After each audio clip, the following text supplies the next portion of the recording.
السلام علیکم۔ کے نیوز ایچ ڈی کے ساتھ میں ہوں کرن ارشاد۔ خبروں کا آغاز کرتے ہیں عارف اللہ سے۔ کرسمس امن ایوارڈ کے تقریب میں بین المذاہب ہم آہنگی کے عہدیداران چودھری عابد کمبو، محسن رز، چودھری تنویر اقبال و صحافی حاجی شفیق پھول، عباس علی عارفی، حاجی ایوب، میاں جاوید رضا وٹو، ملک شفیق چودھری، اسلم راؤ کامران، افضل گجر اور مسیحی پاسٹرز و بشپس میں امن ایوارڈ تقسیم کیے گئے۔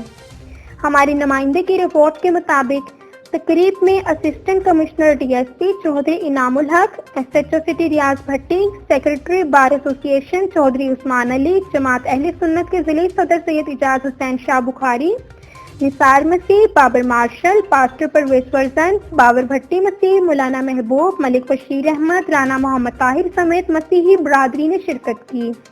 تقریب سے مقررین نے خطاب کرتے ہوئے کہا کہ امن کو فروغ دینے کے لیے ہر شہری کو اپنا کردار ادا کرنا ہوگا۔ اسلام اور عیسائیت کے مذاہب امن کا پیغام دیتے ہیں۔ نیز کرسمس کے تہوار پر مسیحی بھائیوں کے ساتھ یکجہتی کا اظہار کرتے ہوئے کرسمس کا کیک بھی کاٹا گیا۔